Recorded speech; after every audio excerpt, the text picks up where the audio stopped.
நாமத்திற்கு மகிமை உண்டாவதாக. நம் கடந்த வாரத்திலிருந்து அப்போஸ்தலராகிய பவுல் கலாத்தியருக்கு எழுதின நிருபத்தை பார்த்து கொண்டிருக்கிறோம். எத்தனை பேர் வீட்டுக்கு போய் கலாத்தியர் 1ஆம் அதிகாரம் வாசிச்சிங்களா? புரிஞ்சுதா? இது லாஸ்ட் வீக் சொன்னது எதனா நீங்கள் படித்ததில் எதனா புரிஞ்சுதா? படிச்சிங்களா? ஏன்னா நம்ம சொல்லும்போது அதை கேட்டுட்டு உடனே போய் அதை நம்ம படிக்கும்போது என்ன ஆகும், நமக்கு அது உடனே ரிஜிஸ்டர் ஆகிடும் மைண்டில். அதனால ஒரு அதிகாரம் தான் நீங்கள் என்ன பண்ணலாம், கண்டிப்பாக என்ன பண்ணலாம், வாசிக்கலாம். கடந்த வாரம் தவறியவர்கள் ஒரு பிரச்சனையும் இல்லை, இந்த வாரம் போய் என்ன பண்ணலாம், நீங்கள் வாசிங்க. இந்த வாரத்தில் நம்ம என்ன பண்ண போகிறோம், 2ஆம் அதிகாரத்தை பார்க்க போகிறோம்.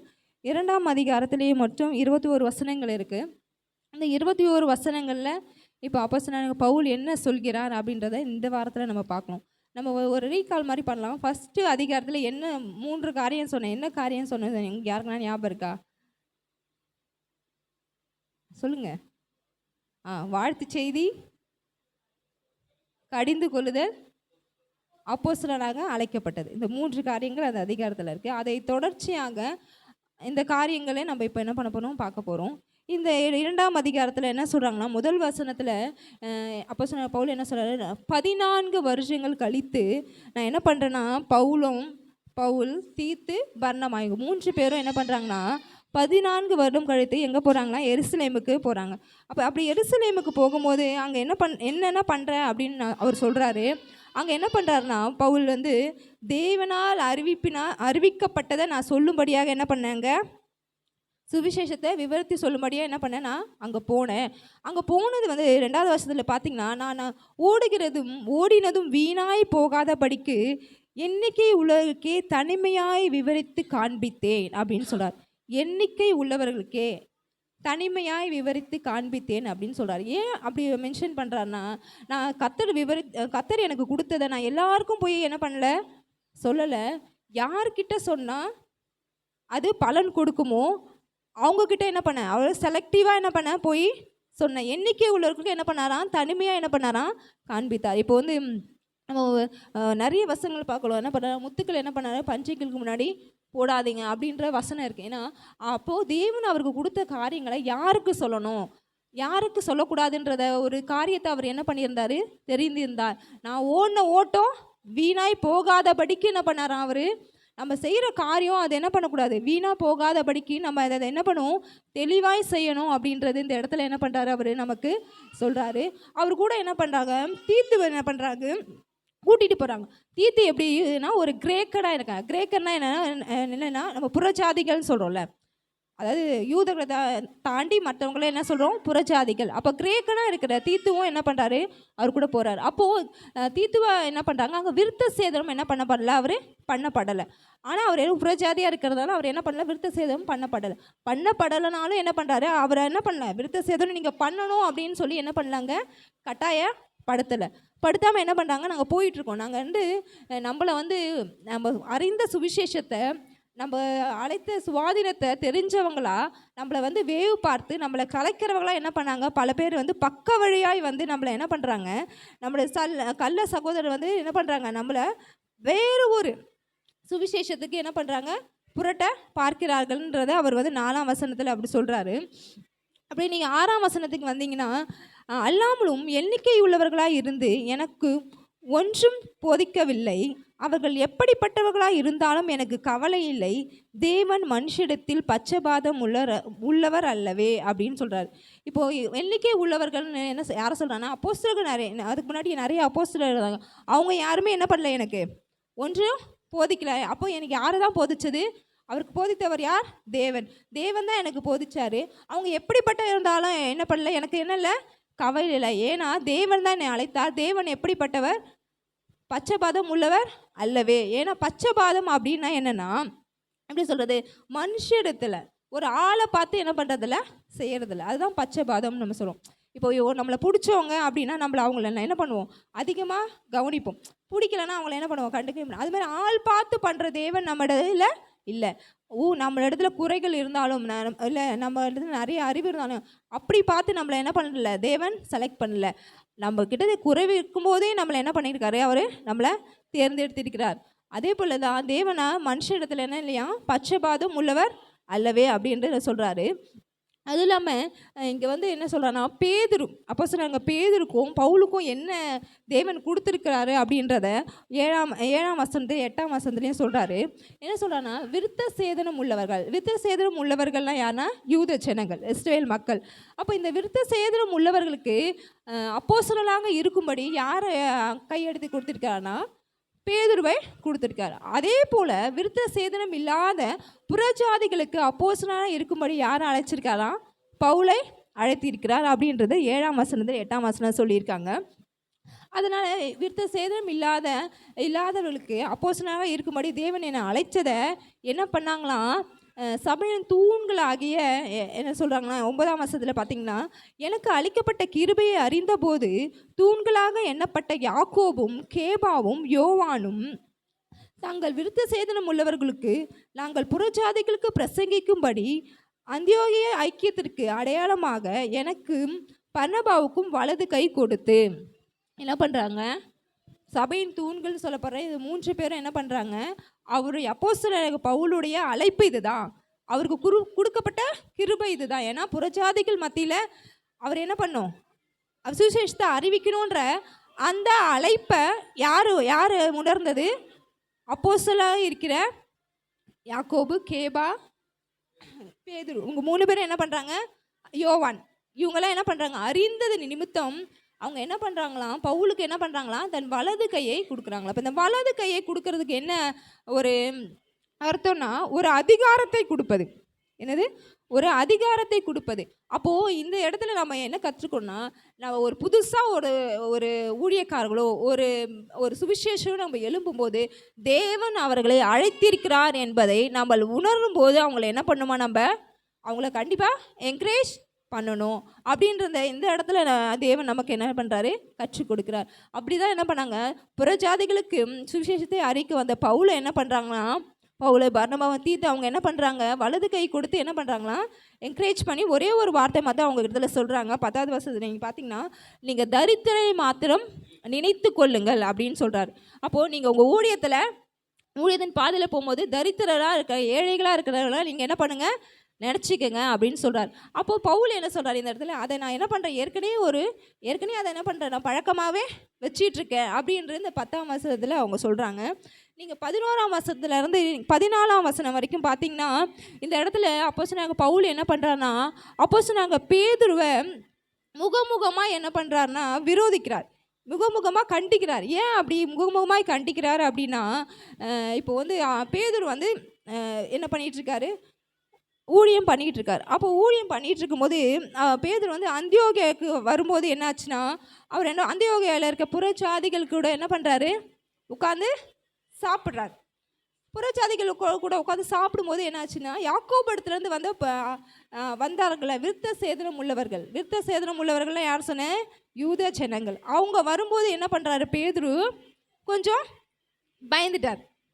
பயந்து என்ன பண்ணுறாரு, அது வரைக்கும் புறஜாதிகள் மத்தியில் உட்காந்து சாப்பிட்டவர் இவங்களை பார்த்தோன்னே என்ன பண்ணுறாரு, அதுலேருந்து என்ன பண்ணுறாரு, விலகுறாரு.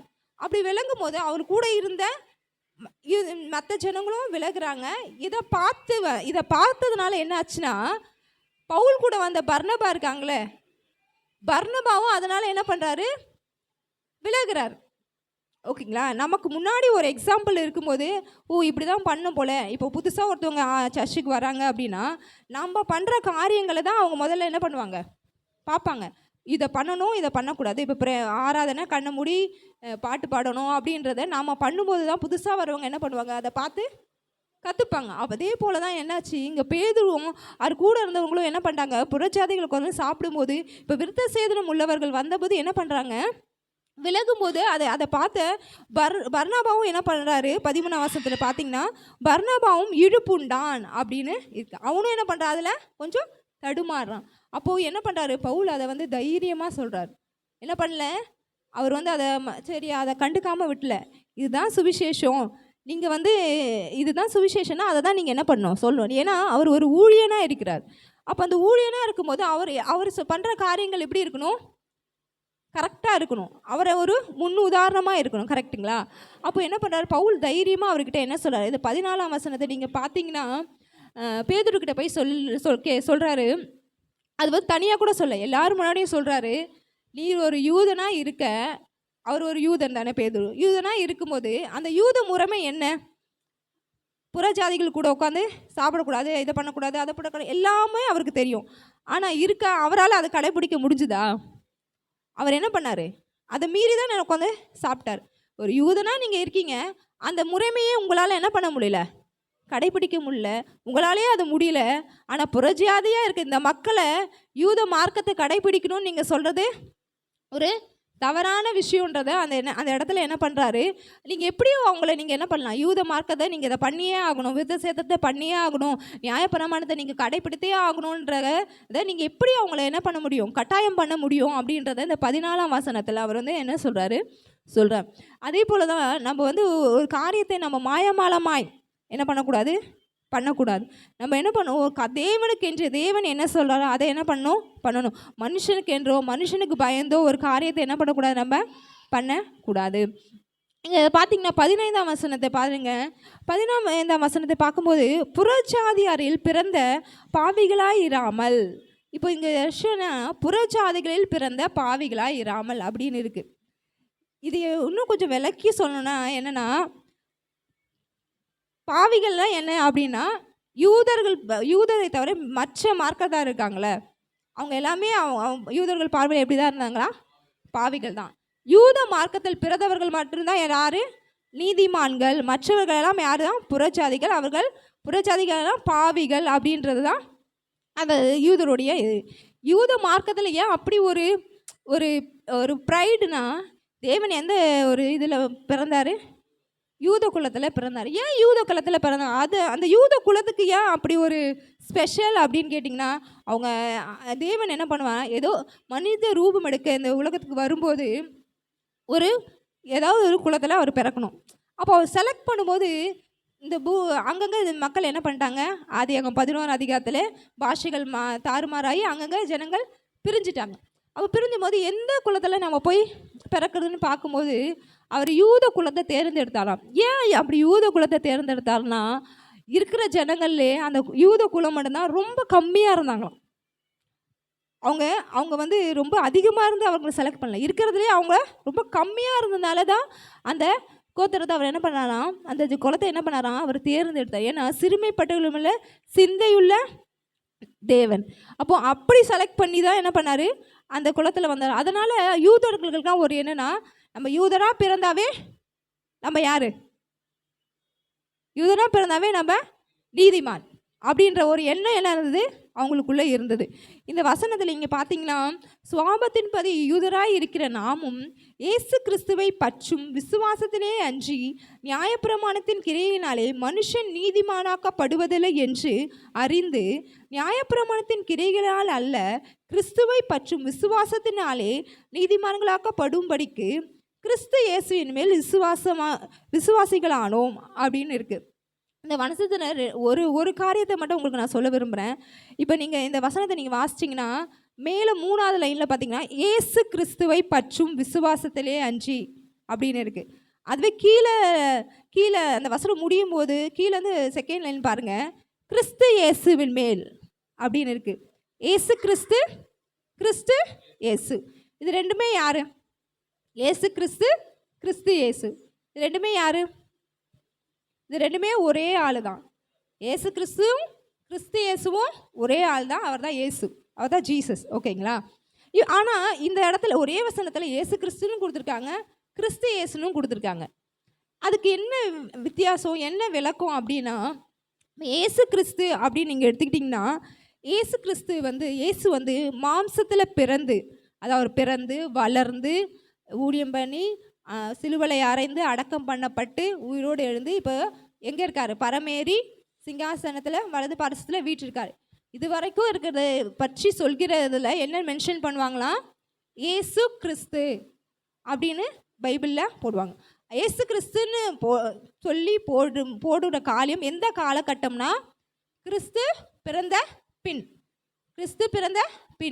கிறிஸ்து இயேசு அப்படின்னு போடுற இதில் எதை மென்ஷன் பண்ணுதுன்னா, ஆதி, அதாவது உலக தோற்றம் முன்னாடி இருந்து அவர் திரியேக கடவுளாக அவர் வந்து இருந்தாங்கல்ல, பிதா, குமாரன், பரிசுத்தாவி. அந்த காலகட்டத்தில் அவங்களுடைய கான்வர்சேஷனை மென்ஷன் பண்ணும்படியாக என்ன இருக்குது? கிறிஸ்து இயேசுன்னு இருக்குது. இந்த கிறிஸ்து இயேசுன்ற இந்த இந்த வேர்ட் வந்து 67 முறை வந்து வேதாகமத்தில் இருக்குது. நீங்கள் வேதாகத்தை வாசிக்கும் போது நீங்கள் அந்த வேர்டை வந்து நீங்கள் மென்ஷன் பண்ணி, அதை மார்க் பண்ணி படிச்சிங்கன்னு வச்சிங்கன்னா, இது எந்த காலகட்டத்தில் நமக்கு சொல்லப்பட்டது, இயேசு கிறிஸ்துனா இப்போது நடந்ததா, அதாவது 2000 வருடங்களுக்கு முன்னாடி நடந்ததா, இல்லைனா கிறிஸ்து இயேசுன்னு சொல்கிறது வந்து ஆதியிலேயே நம்ம பூமியும் உலகமும் உண்டாக்கப்படுவதற்கு முன்பே நடந்ததா அப்படின்றத நமக்கு குறிக்கிறதாக இருக்கிறது. அது இல்லாமல் இந்த அதாவது என்ன சொல்கிறது, இயேசு கிறிஸ்துவை நம்ம என்ன சொல்லுவோம்? மனுஷகுமாரன் சொல்லுவோம். இயேசு கிறிஸ்துவ என்ன சொல்லுவோம்? மனுஷகுமாரன். இதுவே கிறிஸ்து இயேசு என்னன்னு சொல்கிறாங்கன்னா தேவகுமாரன். இவர் கிறிஸ்து இயேசு வந்து தேவகுமாரன், இயேசு கிறிஸ்து வந்து மனுஷகுமாரன். இதுதான் அதுக்குள்ள வித்தியாசம். அப்படியே நம்ம தொடர்ந்து படிக்கும்போது என்னென்னா 16, 17, 18 நீங்கள் பார்க்கும்போது என்னென்னா என்ன சொல்கிறாங்கன்னா, நியாயப்பிரமாணத்தினால் நம்ம என்ன பண்ணப்படுறதில்ல, நீதிமானா ஆக்கப்படுறதில்ல அப்படின்றத சொல்லிகிட்டே வராங்க. இப்போ நீதிமான்னா என்ன? நீதிமான்னா என்னன்னா ஏற்புடையவன். நீதிமான்னா என்ன? ஏற்புடையவன். எனக்கு ஏற்றவன்பா, அவன் என்னால் என்ன பண்ண முடியும்? அவங்ககிட்ட எல்லாமே நான் என்ன பண்ண முடியும்? செய்ய முடியும். அவன் எனக்கு ஏற்றவன் அப்படின்னு சொல்கிறோம்ல, அதுதான் நீதிமானுடைய அர்த்தம். ஏற்புடையவன்னா என்னன்னா வார்த்தையை விசுவாசிக்கிறவன். ஆண்டவரை இயேசு கிறிஸ்துடைய வார்த்தையை விசுவாசிக்கிறவன் தான் யார்? நீதிமான். இப்போ நீதிமான் பார்த்தீங்களா, ஆபிரகாம் பார்த்தீங்களா, ஆதியாகமம் 15:6 ஆபிரகாம் கர்த்தரை விசுவாசித்தான், அது அவனுக்கு என்ன எண்ணப்பட்டனா? நீதியாக எண்ணப்பட்டது. அது மாதிரி ரோமர் 10:10 பார்த்தீங்கன்னா, நீதி உண்டாக இருதயத்திலே விசுவாசிக்கப்படும். அப்போ விசுவாசிக்கிறத அனைவரும் தான் யார்? விசுவாசிக்கிற அனைவரும் நீதிமான். ஏன்னா யூதர்கள் என்ன சொல்கிறாங்க, யூத குலத்தில் பிறந்தாவே நாங்கள் யார்? நீதிமான். ஆனால் யூதர்கள் எல்லாம் யார் தான் பிறந்தாங்க? ஸ்திரீகளிடத்தில் பிறந்தாங்க. ஆனால் புறஜாதியாக நாம் யார் இடத்துலேருந்து பிறந்திருக்கோம்? ஆவியானவர்களால் பிறந்திருக்கோம். அப்போ ஒரு ஸ்ரீ இனத்தில் பிறந்தவங்களுக்கே அவ்வளோ மகிமைனா, ஆவியில் பிறந்தவங்க அதை விட நம்ம யார்? ஒரு மகிமை உள்ள ஜனங்கள். அப்போ நம்மளாம் யார்? நீதிமான்கள். என்னைக்கு நீங்கள் இயேசு கிறிஸ்துவை விசுவாசிச்சிங்களோ அன்னைக்கே நீங்கள் யார் ஆகிட்டீங்க? நீதிமான் ஆகிட்டீங்க. இப்போ நீங்கள் யாராக இருக்கீங்க? நீதிமான். இப்போ நம்ம யாராக இருப்போம்? இனிமேல் நம்ம யாராக இருப்போம்? நம்ம விசுவாசம் நமக்குள்ளே இருக்கிற வரைக்கும் நம்ம யார் தான்? நீதிமான் தான். ஆனால் இங்கே என்ன, நீதிமான் வேற, பரிசுத்தவான் வேற. நீதிமான் வேற, பரிசுத்தவான். நம்ம விசுவாசித்த உடனே நம்ம யாராயிட்டோம்? நீதிமானா மாறிட்டோம். ஆனால் அந்த விசுவாசத்தை நம்ம செயல்படுத்த அவருடைய வார்த்தைகளை நம்ம கேட்டு நம்ம அதில் வளர நம்ம என்னவா ஆகிறோம்னா பரிசுத்தவான்களாய் மாறுறோம். விசுவாசத்தில் வளர நம்ம என்ன பண்ணுறோம்? நம்ம விசுவாசிக்க நீதியில் நம்ம நீதி என்ன ஆகுது? அதிகரித்து கொண்டே இருக்குது. நம்ம கேட்ட வசனத்தை நம்ம செயல்படுத்துவதன் மூலம் நம்ம அதில் பழக நம்ம என்னவாகிறோம்? பரிசுத்தவான்களாய் மாறிக்கொண்டிருக்கிறோம். விசுவாசித்தாலே நம்ம என்ன பண்ணலாம்? நீதிவான்களாய் மாறிடும். ஆனால் பரிசுத்தவான்கள் ஆகிறதுக்கு என்ன ஆகணும்? நம்ம அதை ப்ராக்டிஸ் பண்ணிகிட்டே இருக்கணும். நம்ம அனுதினமும் நம்ம என்ன பண்ணுறோம்? பரிசுத்தவான்களாக மாறிட்டே இருக்கணும். நம்ம அந்த உச்சத்தை வரைக்கும் நம்ம என்ன பண்ணணும்? அதை ப்ராக்டிஸ் பண்ணணும். ஏன்னா பரிசுத்தம் உள்ளவன் இன்னும் பரிசுத்தமாகட்டும் அப்படின்னு தான் என்ன பண்ணுறாங்க? வெளிப்படுத்தல சொல்கிறாங்க. அப்போது நம்ம இப்போ யாராக இருக்கோம்? நீதிமானாக இருக்கோம். நம்ம ஒரு பாவின்னு அந்த சாத்தா நம்ம கூட சொல்கிற காரியங்களை நம்ம என்ன பண்ணக்கூடாது? நம்பக்கூடாது. நம்ம இயேசு கிறிஸ்து விசுவாசிச்சாலே நம்ம யார் தான்? நீதிமான் தான். அப்போ நீதிமான் என்ன பண்ணுவான்? பனையை போல செழிப்பானா. நீதிமான் எப்படி இருப்பான்? பனையை போல செழிப்பான். அப்போது நம்ம எப்படி இருப்போம்? நம்ம பனையை போல செழிப்பாக இருக்கும். அப்போது சாத்தான் சொல்கிற காரியங்கள், நீ இல்லை, நீ ஒன்றும் இல்லை, நீ பாவி, நீ இந்த காரியத்தை செஞ்சுட்டு அந்த காரியத்தை செஞ்சு அதில் நம்ம என்ன பண்ணக்கூடாது? நம்பக்கூடாது. நம்ம என்ன பண்ணணும்? நீதிமான். நம்ம தவறு செய்வோம், நம்ம விழுவோம். ஆனால் நம்ம என்ன பண்ணணும்? ஓடி போய் யார் முன்னாடி இருக்கணும்? தேவன் முன்னாடி நின்னா அவர் நீ என்ன பண்ணன்னு கூட என்ன பண்ண மாட்டாராம், கேட்கவே மாட்டாராம், விசாரிக்க கூட மாட்டாராம். அந்த விபச்சார ஸ்ரீனை கூட்டு வந்து நிற்கும் போது அவர் என்ன விசாரிச்சாரா? நிமிர்ந்து பார்த்து இனி பாவம் செய்யாதே, அவ்வளோதான். அப்படிதான் சார். ஆனால் நீங்கள் மனுஷக்கிட்ட போனீங்களா? நீ இதை பண்ணியே, நீ அதை பண்ணியே, நீ அன்னைக்கு இதை பண்ணியே சொல்லிகிட்டே இருப்பான். அந்த பாவமான காரியங்களை நம்மளை என்ன பண்ணிடுவான், நினைப்பூட்டிகிட்டே இருப்பான். ஆனால் தேவன்கிட்ட நம்ம போய் நிற்கும் போது ஒரு இடத்துல கூட அவர் என்ன பண்ண மாட்டார், நம்மளை கண்டம் பண்ண மாட்டார். நான் தெரியாமல் பண்ணிட்டேன் நம்ம போய் நிற்கும் போது நம்மளை என்ன பண்ண கட்டி தழுவுகிற தேவனாக இருக்கிறார். அப்போது நம்ம நீதிமான்கள் ஒரு விஷயத்தில் நம்ம எப்படி இருக்கணும், உறுதியாக இருக்கணும். ஏன்னா யூதர்கள்லாம் பாருங்கள், மனுஷ ரீதியாக இந்த உலக பிரகாரமாக பிறந்ததுக்கே அவங்க என்ன அவ்வளோ ஒரு ப்ரைடு அவங்களுக்கு, நாங்கள் நீதிமான். நம்மளாம் யாரால் பிறந்திருக்கோம், ஆவியினால் பிறந்திருக்கோம். அதை விட நமக்கு எப்படி இருக்கணும், நாம் நீதிமான்றதில் ஒரு உறுதி இருக்கணும். அதில் பெருமைன்றதை விட நமக்கு அதில் ஒரு உறுதி இருக்கணும். நான் பாவின்னு நம்ம ஒரு தவறு செய்யும் போது திரும்பி போய் நம்ம என்ன பண்ணோம், அந்த பாவத்துக்குள்ளேயே போய் உட்காந்துருக்காதபடி நம்ம அந்த விழுந்துட்டோமா, அந்த இடத்துல நம்ம எந்த இடத்துல விழுந்தோமோ அங்கேயே நின்று நம்ம என்ன பண்ணணும், ஜெபிக்கணும். நம்ம அறிக்கையிட்டு ஜெபிக்கும் போது என்னாகும், அடுத்த கட்டத்துக்கு நம்ம போகும்படியாக தேவன் நமக்கு என்ன பண்ணுவார், உதவி செய்வார். இந்த ரோமர் 10:10 இந்த T4T அப்படின்னு ஒரு டிரான்ஸ்லேஷன் இருக்குது, டிரான்ஸ்லேஷன் ஃபார் டிரான்ஸ்லேட்டர். அதில் ஒரு இங்கிலீஷ் வேர்டு மட்டும், God will erase the record of their sins.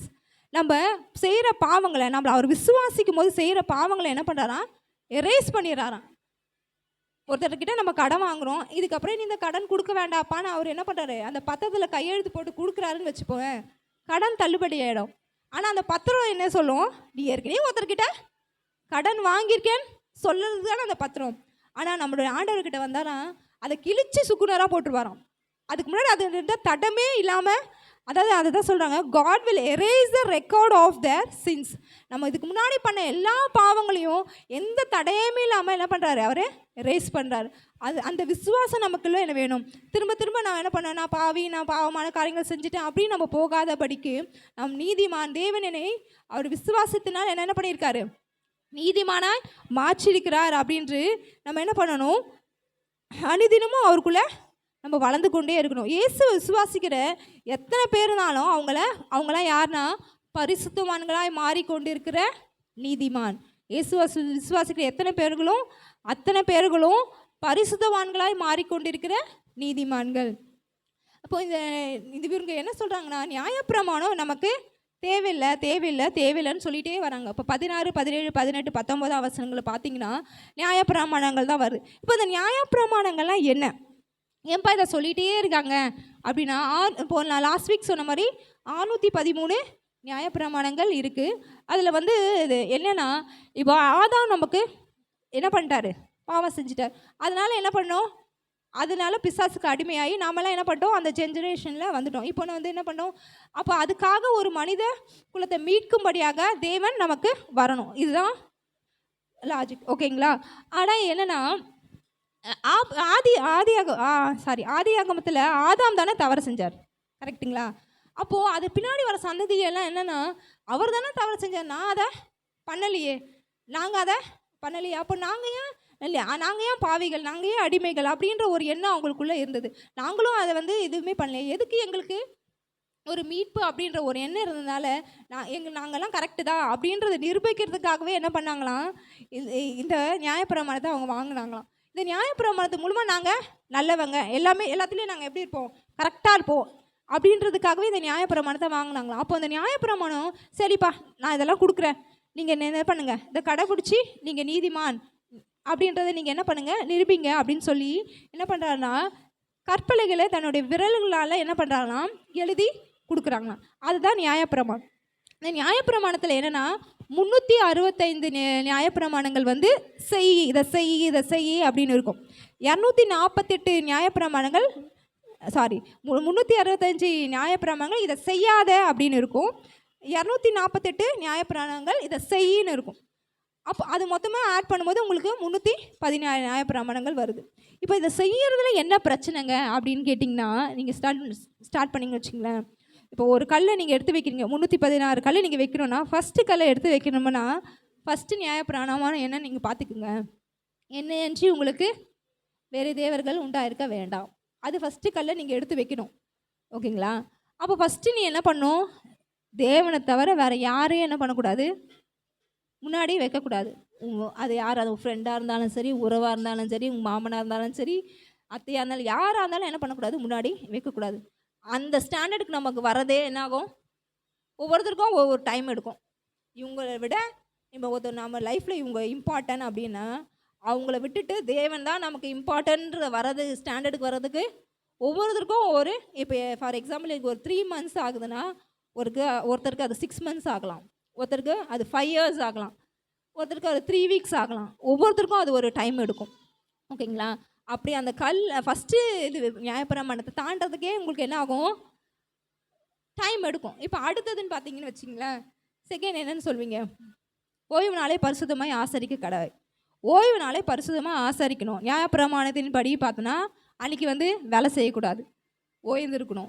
வீட்டை விட்டு ஒரு டிஸ்டன்ஸ்க்கு மேலே என்ன பண்ணக்கூடாது? நடக்கக்கூடாது, சமைக்கக்கூடாது. சரிங்களா? அப்போது நம்ம நடந்து போனாலும் சர்ச்சுக்கு மட்டும்தான் போகணும். இத்தனையும் நம்ம கடைப்பிடிக்கணும். நம்ம என்ன பண்ணுவோம்? அன்றைக்கி தான் நம்ம வீட்டில் ஃபங்க்ஷன் வச்சுருவாங்க, உறவுக்காரங்க ஃபங்க்ஷன் வச்சுருவாங்க, சொந்தக்காரங்க நம்மளை கூப்பிடுவாங்க, இங்கே போகணும் அங்கே போகணும், அங்கேயும் அவுட்டா நம்ம.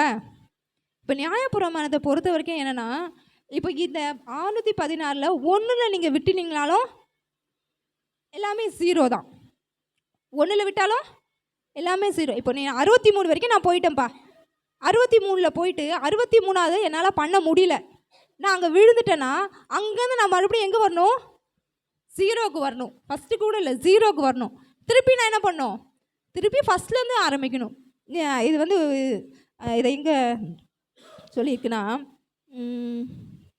யாக்கோபு 2:10 பார்த்தீங்கன்னா, ஒருவன் நியாயப்பிரமாணம் முழுவதையும் கை கொண்டிருந்தும் ஒன்றிலே தவறினால் எல்லாவற்றிலும் குற்றவாளியாக இருப்பான். ஒன்றில் தவறுனா எல்லாத்துலேயும் குற்றவாளி தான்.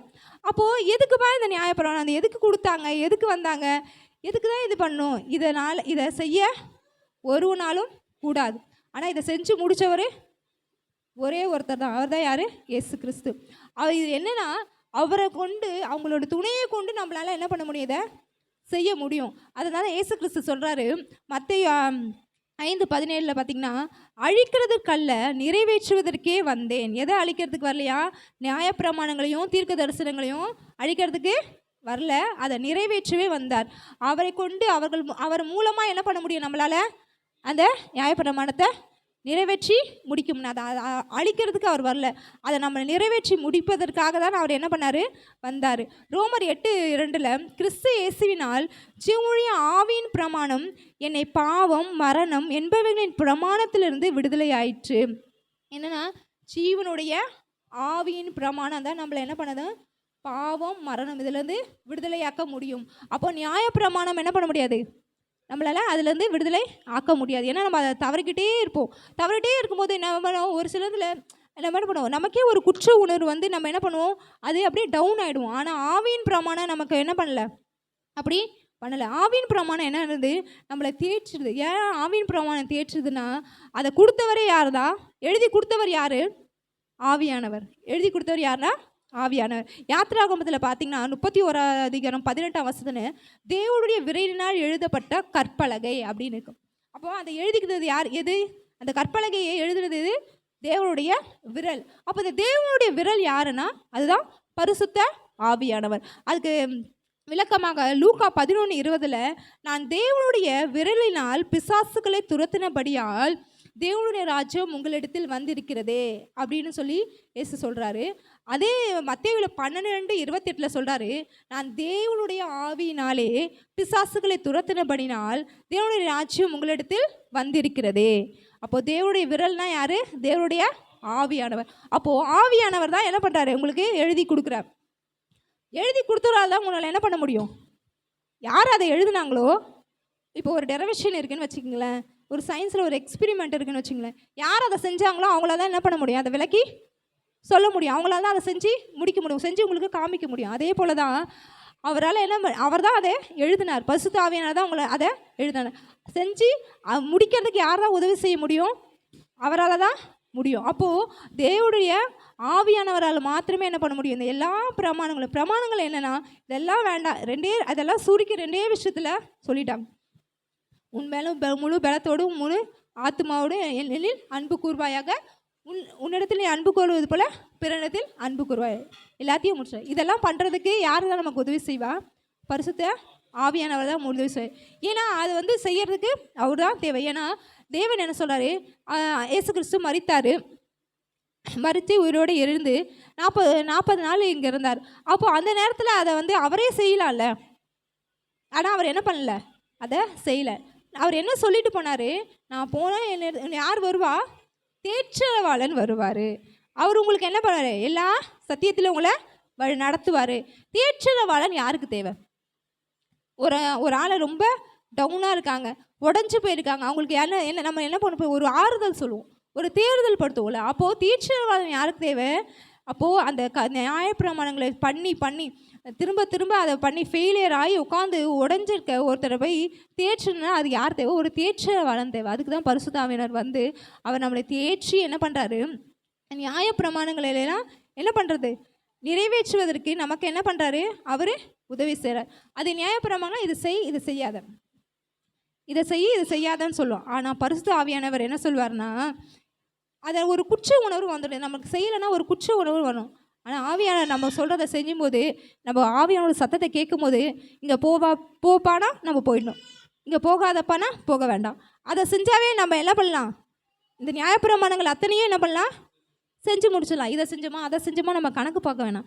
ஆவியானவர் நம்மக்கிட்ட சொல்லு, இந்த இடத்துக்கு நீ போப்பானா அந்த இடத்துக்கு போகணும், போகாதப்பனா போகணும். ஏன்னா இந்த இடத்துக்கு போனால் அவங்க சில விஷயங்கள் நமக்கு குறை பேசுவாங்க, இது பண்ணுவாங்கன்னா நம்ம என்ன பண்ணணும், அந்த இடத்துல இருக்கக்கூடாது, விலைக்கு போய். ஆவியானவர் என்ன சொல்கிறாரு, அந்த இடத்துல விலைக்கு போகணும். அப்போது இதுவே நியாயப்பிரமாணம் நம்ம என்ன பண்ணுவோம், இல்லை நம்ம இப்படி விலைக்கு போகக்கூடாது, ஒருத்தர் அப்படி ஒதுக்கிட்டு போகக்கூடாது அப்படின்னு நம்ம யோசிப்போம், அந்த லாஜிக் போய்டும். அப்படி இல்லை, ஆவியானவர் சொன்னால் நம்ம என்ன பண்ணணும், அதை செய்யணும். இங்கே போகாதன்னா நம்ம என்ன பண்ணக்கூடாது, போகக்கூடாது. அப்போது ஆவியானுடைய சத்தத்தை எப்படி நம்ம கேட்பது? நம்ம அவருடைய நெருங்கி இன்னும் கிட்டி சேரும்போது அவருடைய சத்தம் என்ன பண்ணணும், நம்ம கேட்கும். இப்போ இங்கே பக்கத்தில் இருக்கீங்க, என்னோடய வாய்ஸ் உங்களுக்கு கேட்குது, ஆனால் இந்த வாய்ஸ் வந்து வெளியில் போகிறவங்களுக்கு கேட்குமா, கேட்காது. நம்ம எவ்வளோ அவரை கிட்டி சேர்றோமோ, எவ்வளோ அவரை நெருங்குறோமோ, அந்த அளவுக்கு அவருடைய சத்தத்தை நம்ம என்ன பண்ண முடியும், தெளிவாக கேட்க முடியும். அதற்கு நம்ம என்ன பண்ணணும்னா, நம்ம அதிக நேரமாக அவர் பாதபடியில் காத்திருந்து செபிக்கணும். குறிப்பாக அந்நிய பாஷையிலே தேவனுடைய என்ன பண்ணணும், தேவனுடைய பாதத்தில் உட்காந்து அந்நிய பாஷையில் ஜெபிக்கணும். மணிக்கணக்காக நம்ம அப்படி ஜெபிக்கும் போது அவரோட சத்தத்தை நம்ம என்ன பண்ண முடியும், கேட்க முடியும். நம்ம அந்நிய பாஷையில் ஏன் ஜெபிக்கணும்னா, நமக்கு பக்தி வைராக்கம் உண்டாக்க, நமக்கு நம்மளே நம்ம என்கரேஜ் பண்ணுறதுக்கு என்ன ஆகணும், ஒரு வழியாக தான் நம்ம என்ன பண்ணுவோம், அந்நிய பாஷைகளே பேசுகிறோம். அப்போது தேவனுடைய பாதத்தில் அமர்ந்து நம்ம அதை செய்யும் போது அவருடைய சத்தத்தை நம்ம தெளிவாய் கேட்கக்கூடியவர்களாக இருப்போம். லாஸ்ட்டாக நீங்கள் 20ஆம் வசனத்தில் வந்து பார்த்தீங்கன்னா, கிறிஸ்து இயேசுவுடன் கூட சிலுவையிலே அறையப்பட்டேன், ஆயினும் பிழைத்திருக்கிறேன். இனி நான் அல்ல, கிறிஸ்துவே எனக்குள் பிழைத்திருக்கிறார். நான் இப்பொழுது மாம்சத்தில் பிழைத்திருந்தேன், என்னில் அன்பு கூர்ந்து எனக்காக தம்மை ஒப்பு கொடுத்த தேவனை பற்றும் விசுவாசத்தினாலே பிழைத்திருக்கிறேன். இந்த என்ன சொன்னால், கிறிஸ்துவுடனே நான் என்ன பண்ணேன், சிலுவையில் அறையப்பட்டுட்டேன், நான் இப்போ என்ன பண்ணுறேன், ஆயினும் நான் பிழைத்திருக்கிறேன். இந்த எதுனா நம்ம அவரோட மரித்தது, சிலுவையில் அறையப்பட்டது, மரித்தது, உயிரோடு இருந்தது, அது பெரிய சப்ஜெக்ட். அதை நான் உங்களுக்கு சிம்பிளாக சொல்கிறேன் பாருங்கள். இப்போ வந்து நமக்குள்ளே வந்து பாவங்கள் இருக்குது, நம்ம எல்லாருடைய பாவங்களையும் ஒருத்தர் என்ன பண்ணார், சுமந்தார், அவர் மேலே வச்சார். இப்போ எனக்குள்ளே என்ன இருக்குன்னா, பாவம் இருக்குது. அந்த பாவம் எங்கே இருக்குது, என்னுடைய ஆத்துமாவில் இருக்குது. பாவம் எங்கே இருக்குது, என்னுடைய ஆத்துமாவில். இப்போ என்னுடைய ஆத்துமாவையும் ஆவியும் எடுத்து யாருக்குள்ளே வைக்கிறாங்க, இயேசு கிறிஸ்துக்குள்ளே வைக்கிறாங்க. சரிங்களா? அதே போல் ஒவ்வொருத்தருடைய ஆத்மாவுக்கு பாவத்தையும் ஆவியும் எடுத்து என்ன பண்ணுறாங்க, இயேசு கிறிஸ்து வைக்கணும். அப்போ இயேசு கிறிஸ்துக்குள்ளே வைக்கும்போது, இயேசு கிறிஸ்து சிலுவையில் அறையப்படும் போது நானும் என்ன பண்ணுறேன், அறையப்பட்டேன். கரெக்டுங்களா? ஏன்னா என்னுடைய ஆத்மாவும் ஆவியும் யாருக்குள்ளே இருக்குது, இயேசுக்குள்ளே இருக்குது. அப்போ அவர் சிலுவையில் அறையப்படும் போது என்ன பண்ண, என்னுடைய பாவங்களும் என்ன பண்ணுது, சிலுவையில் அறையப்படுது. அவர் மரிக்கும் போது என்னுடைய பாவங்களும் மரிக்கப்படும். அவர் உயிரோடு இருக்கும்போது, புது ஆவினால் அவர் உயிரோடு இருக்கும்போது நானும் என்ன பண்ணப்பட்டேன், எடுப்பட்டேன். இப்போது அவர் பரமேறி சிங்காசனத்தில் உட்காந்துருக்கும் போது நானும் எங்கே இருக்கேன், சிங்காசனத்தில் உட்காந்துருக்கேன். ஓகேங்களா? புரிஞ்சுதுங்களா? இப்போ நான் எப்படி மரித்து அவரோடு இருக்கேன், கிறிஸ்து எப்படி எனக்குள்ளே வாழ்கிறாருன்றது புரியுங்களா? இப்போ கிறிஸ்து எனக்குள்ளே வாழ்கிறாருன்றது என்னென்னா, இப்போ நான் ஒரு எம்டி பாடி, நான் சொன்ன மாதிரி என்னுடைய ஆத்மாவும் ஆவி என்னாச்சு, அவருக்குள்ளே போயிடுச்சு. இப்போ நான் ஒரு எம்டி பாடி. ஓகேங்களா? எனக்குள்ளே என்ன வேணும், ஆத்மாவும் ஆவி வேணும். அப்போது நான் இயேசுவை விசுவாசித்து அவரை கூப்பிடும்போது அவருடைய ஆத்மா என்னது, எனக்குள்ளே வந்துடுது. அதுதான் இயேசு எனக்குள்ளே ஜீவிக்கிறார். அப்போ யார் விசுவாசித்து கூப்பிட்ற அத்தனை பேருக்குள்ளே யார் இருக்கார், இயேசு கிறிஸ்து ஜீவிக்கிறார். நான் வாழ்வது நான் எல்லாம் யார், கிறிஸ்துவே என்னுள் வாழ்கிறார். அப்போ அதற்கான அர்த்தம் அதுதான். சரிங்களா? இப்படி தேவன் நமக்காக மரித்து, நம்முடைய பாவங்களுக்காக மரித்து, நம்மளை ஆவியை மீட்டெடுத்து நமக்குள் இப்பொழுது வாழ்ந்து கொண்டிருக்கார். அதான் நம்ம 1 கொரிந்தியர் 12:13 சொல்கிறாங்க, நாம் யூதனாயினும் கிரேக்கனாயினும் அடிமைகளாயினும் சுயாதீனராயினும் எல்லாரும் ஒரே ஆவினாலே ஒரே சரீரத்திற்குள்ளாக ஞானஸ்தானம் பண்ணப்பட்டு எல்லோரும் ஒரே ஆவிக்குள்ளாகவே தாகம் தீர்க்கப்பட்டோம். இயேசு கிறிஸ்துவின் ஒரே ஆவிக்குள்ளாக நம்ம என்ன பண்ணப்பட்டோம்? தாகம் தீர்க்கப்பட்டு இருக்கிறோம். அது அடுத்த வசனம் பார்த்திங்கன்னா 21ஆம் வசனம், நம் தேவனுடைய கிருபையை விருதாவாக்குறதில்லை, நீதியானது நியாயப்பிரமாணத்திலே வருமே, ஆனால் கிறிஸ்து மரித்தது வீணாக இருக்குமே. இப்போ இங்கே என்ன சொல்லி முடிக்கிறாருன்னா, நான் தேவனுடைய கிருபையை விருதாக்குறதில்லை. ஏன்னா அவருடைய கிருபை தான் என்ன பண்ணுச்சு, ஏன்னா புறச்சாதியாக இருந்த எல்லாரையும் என்ன பண்ணுச்சு, அவருடைய பிள்ளைகளாக மாற்று. அதை நம்ம விருதாகக்கூடாது. இப்போது நியாயப்பிரமாணத்தை பண்ணுறதுனால நான் நீதிமானாக ஆயிடுறேன், எனக்கு எல்லாம் கிடச்சிருது அப்படின்னா இயேசு கிறிஸ்து மரித்தது என்னது? வீண் தானே, வேஸ்ட் தானே. வேறு ஒரு வழியில் எனக்கு கிடைக்குதுன்னா இயேசு கிறிஸ்து மரித்தது அங்கே வீணாக தான் இருக்கும். அப்போது அது நியாயப்பிரமாணத்தினால கிடையாது. நீதியானது நியாயப்பிரமாணத்தில்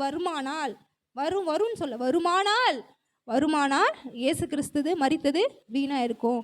ஆனால் அவர் மரித்தது வீணா இல்லை, நமக்காக அவர் மரித்து உயிர் தெழுந்து இப்போது பரத்தில் இருக்கிற, அது வீண் கிடையாது. அப்போது நியாயப்பிரமாணத்தினால என்ன வரதில்லை? நீதி வரது இல்லை. எதனால் நீதி வருகிறது? விசுவாசத்தினால்.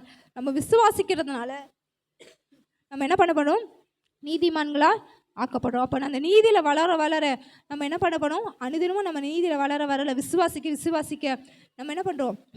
பரிசுவான்களாய் மாறிக்கொண்டு இருக்கிறோம். அப்போ அந்த நீதிமானாக நம்ம இருக்கிறபோது விசுவாசம் நமக்கு தேவை. அப்போ விசுவாசம் எப்படி வரும்? ரோமரில் சொல்லுவாங்க, விசுவாசம் கேள்வினாலே வரும். அப்போ கேள்வி எதனால் வரும்? தேவனுடைய வார்த்தை. அப்போ தேவனுடைய வார்த்தையை நம்ம கேட்க நம்ம என்ன பண்ணுவோம்? விசுவாசம் வளர நம்ம என்ன பண்ணுவோம்? நீதிமானாய் மாறிக்கிட்டே இருப்போம். நீதிமானில் வளர்ந்துக்கிட்டே இருக்கும்போது நம்ம என்னவோம்? பரிசுத்தவான்களாய் மாறுவோம். தேவன் தாமே இந்த வார்த்தைகளை ஆசீர்வதிப்பாராக. ஆமென்.